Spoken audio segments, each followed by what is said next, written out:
Assalamualaikum warahmatullahi wabarakatuh.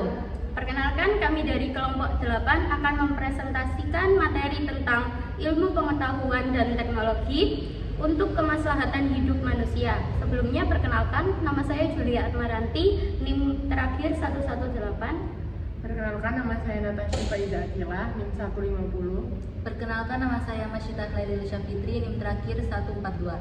Pengetahuan dan teknologi untuk kemaslahatan hidup manusia.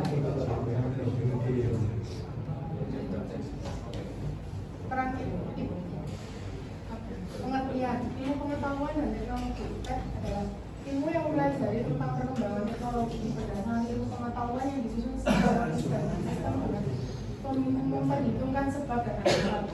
Sedangkan kemaslahatan sendiri adalah istilah yang berkaitan dengan sesuatu yang mendatangkan kebaikan.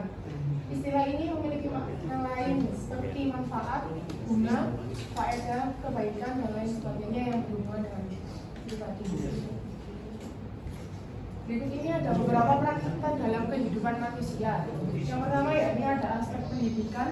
Salah satu contohnya adalah yakni yang diterapkan di Usida yaitu e-learning yang digunakan sebagai platform pembelajaran online dan pengumpulan tugas. Lalu juga ada augmented reality atau AR dan virtual reality atau VR. Teknologi ini digunakan dalam pendidikan untuk menciptakan pengalaman belajar yang interaktif dan mendalam, seperti simulasi laboratorium atau perjalanan virtual ke tempat bersejarah. Yang kedua yakni ada aspek kesehatan. Dalam aspek ini terdapat contoh seperti telemedicine. Teknologi ini memungkinkan pasien untuk berkonsultasi dengan dokter dari jarak jauh, meningkatkan akses layanan kesehatan terutama di daerah terpencil. Selain itu terdapat juga alat diagnosa canggih. Pengembangan alat seperti MRI dan CT scan memungkinkan diagnosis yang lebih akurat dan cepat, meningkatkan pengobatan dan perawatan pasien. Dan ada juga vaksin atau obat. Penemuan vaksin seperti vaksin COVID-19 telah menyelamatkan jutaan nyawa dan membantu mengendalikan penyebaran penyakit yang menular. Selanjutnya yakni yang ketiga ada aspek pertanian, yang mana contoh pertanian ini salah satunya adalah teknologi pengembangan varietas tanaman yang tahan terhadap hama dan penyakit melalui rekayasa genetik yang dapat meningkatkan ketahanan pangan. Lalu yang keempat yakni ada aspek lingkungan, contohnya seperti pengembangan teknologi energi terbarukan seperti panel surya dan turbin angin yang membantu mengurangi ketergantungan pada bahan bakar fosil dan mengurangi emisi gas rumah kaca.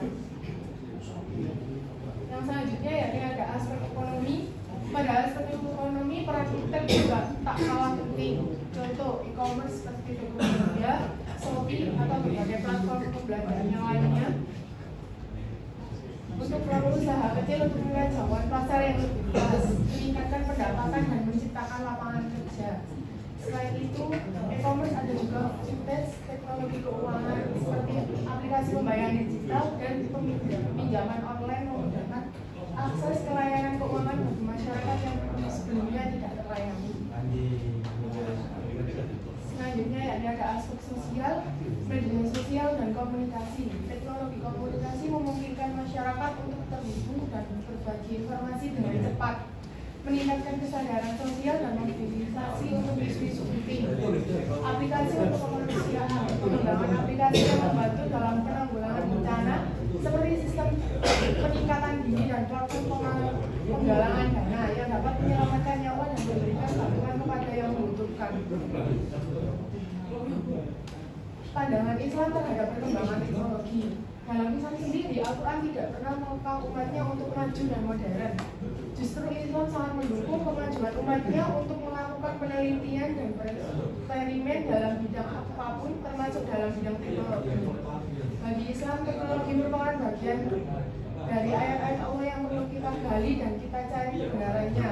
Misalnya dalam ayat Al-Quran di bawah ini, artinya sesungguhnya dalam penciptaan langit dan bumi dan silih bergantinya malam dan siang terhadap tanda-tanda bagi orang-orang yang berakal, yaitu orang-orang yang mengingat Allah sambil berdiri atau duduk atau dalam keadaan berbaring, dan mereka memikirkan tentang penciptaan langit dan bumi seraya berkata, ya Tuhan kami, Dia adalah Engkau menciptakan ini dengan sia-sia. Maha suci Engkau pelihara kami dari siksa neraka. Quran Surat Ali Imran ayat 190-191. Ayat di atas ini menjelaskan bahwa semua yang ada di langit dan bumi yang penuh misteri ini dapat kita mencari tahu kebenarannya dengan melakukan penelitian yang kita lakukan. Dengan kita sebagai umat Islam melakukan penelitian tersebut diharap dapat membantu kita dalam mencari kemudahan hidup baik di dunia maupun di akhirat dalam bidang apapun termasuk teknologi. Terima kasih. Wassalamualaikum warahmatullahi wabarakatuh.